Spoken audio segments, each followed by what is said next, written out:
Hello students, আজ আমি তোমাদের সঙ্গে শেয়ার করব কোষে দেখি 2 এর 11 থেকে অঙ্ক। আমি এর আগে 10 অবধি অঙ্ক শেয়ার করেছিলাম, আশা করব তোমরা দেখেছো এবং শিখেছো। এই ভিডিওতে আমি 11 থেকে অঙ্ক শেয়ার করব। তো শুরু করছি 11 অঙ্কটা।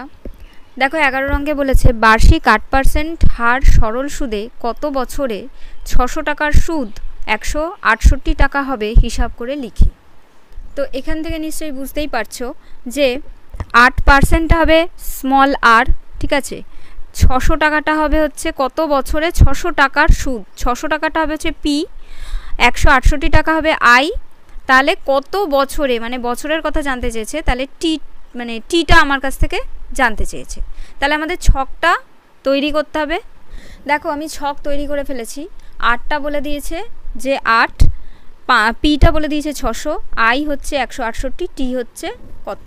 তো এখানে টি এর ফর্মুলা আমরা জানি, আমরা শিখেছিলাম 100 into I divided by P into R equals to 100 into I, I মানে হচ্ছে 168 ডিভাইডেড বাই পি মানে কত, পি মানে হচ্ছে 600 ইন্টু আর, আর মানে হচ্ছে 8। এবার একটু কাটাকুটি করে ফেলি, দুটো জিরো কাটলো।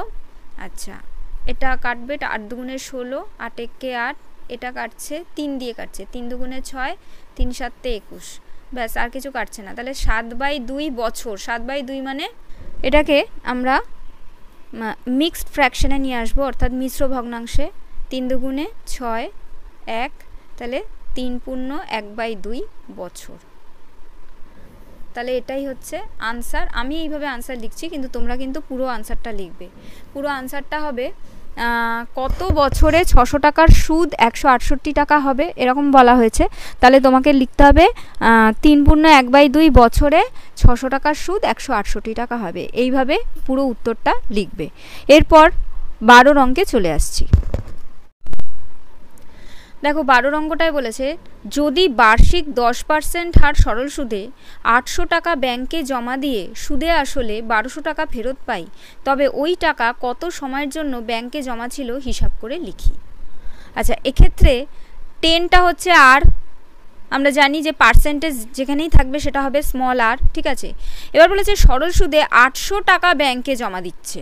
তাহলে 800 টাকা ব্যাংকে জমা দেওয়া মানে আমি আগেই বলেছিলাম যে কোনো টাকা জমা দেওয়া বা ধার করা এই এরকম কিছু বলা থাকলে সেটা হবে গিয়ে আসল। তাহলে 800 টাকাটা হচ্ছে আসল, মানে পি হচ্ছে 800, ঠিক আছে। টাকা ব্যাংকে জমা দিয়ে সুদে আসলে 1200 টাকা, তার মানে এই 1200 টাকাটা কিন্তু সুদও না আসলও না, এটা কি সুদ আসল। আমরা কি জানি যে কোনো টাকা যদি আমরা ব্যাংকে জমা দিই, মানে নিশ্চয়ই আমরা সময় নির্ধারণ করে দেব, যেটা 2 বছরের জন্য জমা দেওয়া হচ্ছে কি 4 বছরের জন্য জমা দেওয়া হচ্ছে। তো 2 বছর আর 4 বছর পরে আমরা যে টাকাটা হাতে পাবো সেটা কিন্তু আমাদের শুধু আসল টাকাটা হাতে পাবো না, তার সঙ্গে সুদটাও যোগ হবে। এটা কিন্তু খুব ভালো করে জানো, আমি এর আগের অঙ্কগুলোয় আমি বলেছিলাম অনেকবার। তো এই 1200 টাকাটা হচ্ছে সুদ আসল, ঠিক আছে। তাহলে এই সুদ আসল থেকে আমাকে দেখো, এটা হচ্ছে আসল, এটা হচ্ছে সুদ আসল, সুদ আসল থেকে আর আসল থেকে বিয়োগ করে আমাকে কি বার করতে হবে, আইটা বার করে নিতে হবে, ঠিক আছে। কেননা ছকের মধ্যে এই সুদ আসল ব্যাপারটা তো নেই, তাই তো। তাহলে আমাদের ছকের মধ্যে কোনটা আছে, আসল আছে, সুদ আছে, আর এই যে সরল সুদের হার আছে, তাই তো, আর সময় আছে। তা এখানেও দেখো কত সময়ের জন্য ব্যাংকে জমা ছিল, তার মানে এখানেও কিন্তু আমাদের টি বার করতে দিয়েছে। তো এবার ছকটা করে ফেলি। দেখো ছকটা করে ফেলেছি। পি হচ্ছে 800, আর হচ্ছে 10, আই হচ্ছে এক্ষুনি বললাম যে এই 1200 টাকাটা হচ্ছে সুদ আসল। তাহলে 1200 টাকার থেকে এই আসল টাকাটা মাইনাস করলেই আমাদের সুদটা বেরিয়ে যাবে, মানে আইটা বেরিয়ে যাবে, ঠিক আছে। আর টি হচ্ছে কত, টিটাই আমাকে বার করতে দিয়েছে। তো ঠিক আগের অঙ্কের মতন টি এর ফর্মুলাটাও আমরা জানি 100 into I divided by P into P into T না, পি ইন্টু আর, ঠিক আছে। এবার আমরা জায়গায় জায়গায় মানটা বসিয়ে দেবো। 100 ইন্টু আই, আই মানে হচ্ছে 400 ডিভাইডেড বাই পি, পি মানে হচ্ছে 800 ইন্টু আর, আর মানে হচ্ছে 10। এবার আমরা সিম্পলি কাটাকুটি করব। এখানে দুটো জিরো, এখানে দুটো জিরো কেটে ফেললাম। আচ্ছা, এখানে একটা জিরো, এখানে একটা জিরো কেটে ফেললাম। 8 আর 40, 5 8 40, তাহলে কত হলো, টি এর ভ্যালু কত বেরোলো, 5, তার মানে 5 বছর। টি মানে হচ্ছে সময়, আমরা সব সময় সময়টাকে বছরে প্রকাশ করব। তাহলে এখানে কোশ্চেন যেটা আছে সেটা তোমরা মানে সেটা দিয়ে তোমরা আনসারটা লিখবে।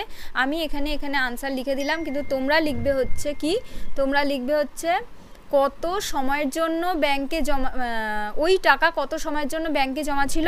তো তোমরা লিখবে হচ্ছে ওই টাকা 5 বছরের জন্য ব্যাংকে জমা ছিল। ওকে, তো আজ আমি এই অবধি তোমাদের দিলাম। পরবর্তী ভিডিওতে আমি এর পরের অঙ্কগুলো তোমাদের সঙ্গে শেয়ার করব।